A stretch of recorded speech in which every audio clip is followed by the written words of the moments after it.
We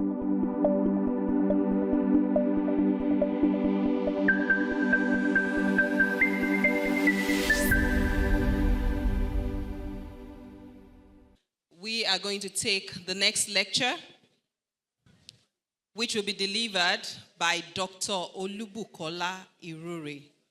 Ladies and gentlemen, please put your hands together for Dr. Irure. We are not clapping, please. Thank you. Good afternoon, everyone. It's been a wonderful time here. And I believe that everybody is enjoying, all the challenges, all the recommendations, and all the talk so far.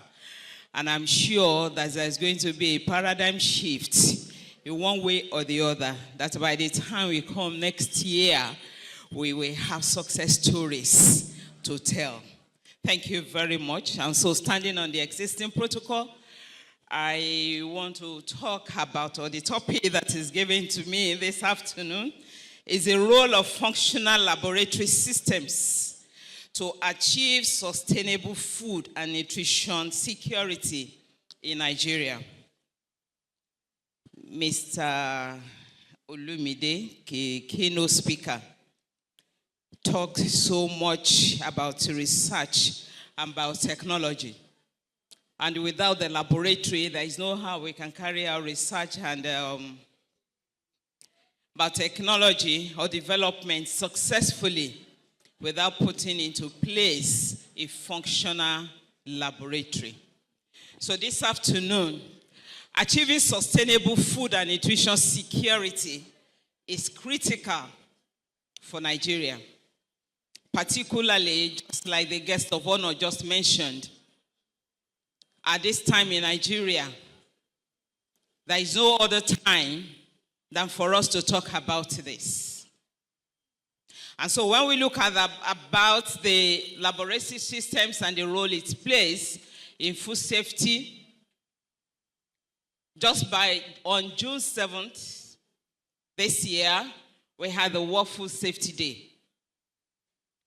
This was commemorated around the world. And it underscores the importance of advances made in this field to help countries prepare for the unexpected. We're talking of unexpected. Just like the COVID came unexpectedly, we have to prepare for the unexpected in food safety and to ensure that the safety of food for consumers as well. How do we ensure this? Effective food control. And for us to have effective food control, there is need for government policy, which is very, very key. Regulatory body, and then the laboratories. You can see the key role for the laboratories on this subject. So let's quickly look at the importance of functional laboratory systems. Number one, we have quality assurance. The laboratories play a crucial role in testing and verifying the quality of food products from the very beginning, from raw materials to finished products. Functional labs also detect and prevent foodborne illnesses by identifying contaminants, toxins, and other hazards that are present in food system. And sometimes we're not able to eliminate all this, but they can be reduced significantly. And then we have innovation support. Innovative lab technologies enable the development of new nutritious food products to address Nigeria's dietary needs. Just like Mrs. Ironloye just told us now, there is need for us to be innovative in our diet, in our food products. It's a call for a change from what we're used to what we need to begin to apply, what we need to begin to develop through technology. So what are the current challenges in Nigeria's food and nutritional landscape that we have presently? Inadequate laboratory facilities. We all know this. And outdated equipment that hinders effective food safety monitoring and quality control. The trend is changing, even in the laboratory system, from what we're used to new and modern techniques of monitoring quality control. Skilled personnel shortage is another current challenge. And I'm sure it's not just in the food system that we have this, it's everywhere. The Jackpot syndrome, Everybody wants a better life, definitely. And if you have a system that works, of course you want to be in that environment. And that is what we have presently, that we have personnel shortage. And then we also have regulatory enforcement. Weak enforcement of food safety regulations leads to proliferation of substandard and potentially hazardous products. I won't actually say it is weak enforcement, but it's weak compliance because the regulations are there. Everything that we need to work in a safe environment is applicable. But most of the time, we are not ready to change or to comply to new ways of regulation. And then what do we have? We will notice that the food security is not totally under control, or the food system is not totally under control. So let's look at the role of analytical testing in ensuring food quality and safety here. We talk that in the food system, you cannot completely eliminate contaminants or toxins or pathogens, but they can be reduced minimally. For the food quality and safety laboratory, contaminant detection is very, very key. The laboratories must test for the presence of harmful substances such as pesticides, heavy metals, drug residues, mycotoxins, and microbial pathogens. The laboratory needs to verify the authenticity of food products to prevent the sale of counterfeit or adulterated goods. We are very aware, particularly of our palm oil, that there had been different types of colors that are added to our palm oil products. And our other products that we have in circulation, adulterated here and there. Nutritional analysis of this product, food products, also now goes beyond checking for the composition. You need to go further and dig into even the source of that food product. And these are very important for the laboratory system that we have. And for you to be able to do this, the laboratory must be functional. So let's just quickly look at the microbiological contamination of food by pathogens, which has increased over the past decades. So strengthening food safety in this area requires a holistic approach in testing chemical and other natural contaminants, residues of veterinary drugs that are used to control animal diseases and improve production. They pose health risks as well. They must be controlled through national monitoring programs guided by competent laboratories to assure local and international consumers. Of course, we mentioned pesticides and other agrochemicals that are essential tools for farmers to reduce crop losses and increase yields. But they must be regulated and used correctly to avoid endangering human health and the environment. So analytical laboratories are very critical in pesticide residue monitoring and education on the safe and effective use of pesticides. And establish maximum residue limits for these residues in foods. And of course, mycotoxins that are secondary metabolites of several fungi, contaminate many crops and animal foodstuffs and feeds.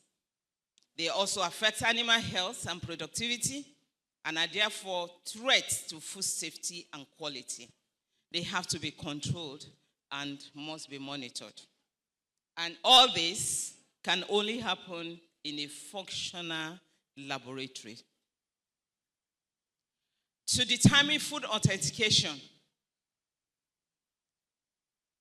you may want to know what is food authentication. Is a process that verifies that a food is in compliance with its label description. And this may include, among others, the origin, the species, the geographical or genetic production method, whether it's conventional, whether it is organic, more so that we have GMO all over the place, whether it is traditional procedures, or whether it's free range or processing technologies through irradiation, freezing, or microwave eating. And for us to be able to do this successfully in the laboratory, we can use different techniques. We have the DNA-based methods. That is a highly specific amplification of DNA fragments by PCR, that's polymerase chain reaction. We can also determine food authenticity through microbial fingerprinting using chromatography techniques or isotopic techniques or spectroscopy techniques, elemental techniques, and sensory analysis.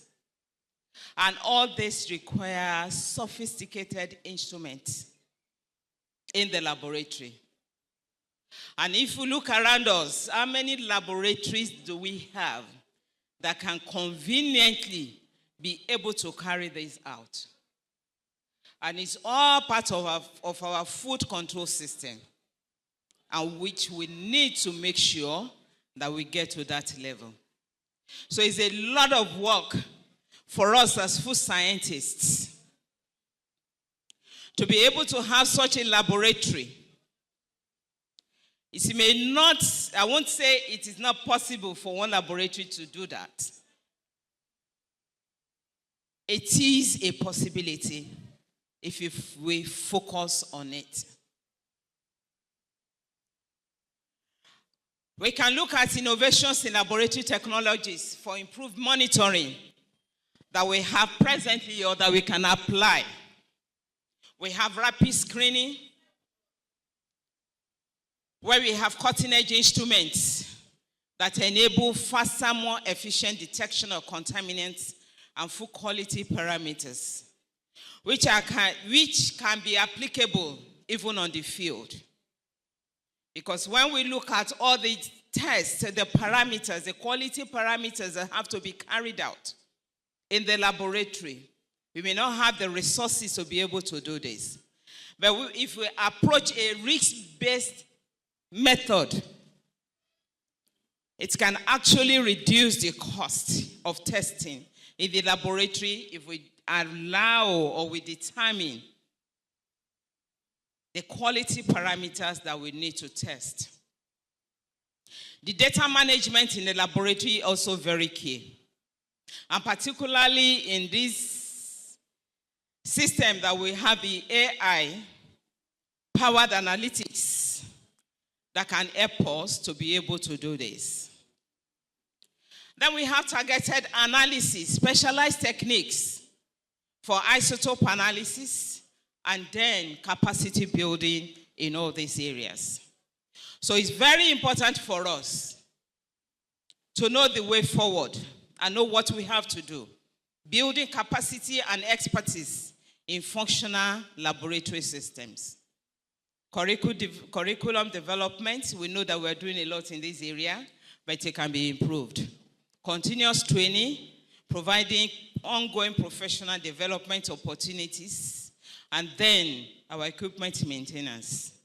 And if you combine all this together, for us to be able to play a global role, where data we generate in the laboratory for our research to be acceptable, then we need to go for accreditation. That is the laboratory system accreditation to ISO 17025, which is the general requirements for the competence of testing for laboratories. This is very, very important for us, that we have the competency within the laboratory system, that the data we generate, that the research that we carry out, they are being done under international best practices. The standard requires that such laboratories prioritize excellent quality practices and develop a reliable quality management system to establish and demonstrate their competence. It's also very important to collaborate and partner for sustainable food systems, because one laboratory cannot have it in all. Specialized laboratories may need to come to the fore, where we can direct and be focused. That you have a lab that can do pesticide residue analysis, well equipped and functional. I think that may be the way to go. You have a mycotoxin testing laboratory, where whatever the type of mycotoxin that we test, you can get your results and accredit it to international the standards, requirements, such that whatever you want to do is acceptable anywhere. More so now that we're talking of innovation, novel food products, you need specialized laboratories to be able to do this. International cooperation is available at any time. Engaging with global organizations to share best practices and access cutting-edge laboratory technologies. And then stakeholder engagement, involving the farmers, the consumers, and policymakers in the development of effective food safety and quality control systems. I mentioned 17025 accreditation, and I've mentioned some of the benefits. That when you apply this, you are complying to a global partnership of accredited laboratories. You can easily relate with any of these laboratories and get support, even from the local end here. Again, international recognition for achieving the highest quality, competency, and reliable results. It also demonstrates that the laboratory complies with internationally recognized standards and shows potential customers that the laboratory has taken steps to ensure test results and related data is accurate, reliable, and defendable. So in conclusion, the functional laboratory systems are crucial for ensuring sustainable food and nutrition security in Nigeria. And by addressing the infrastructural gaps, building expertise, and fostering collaboration, Nigeria can strengthen its food safety and quality monitoring capabilities to provide safe, nutritious, and accessible food for all. Thank you for your attention.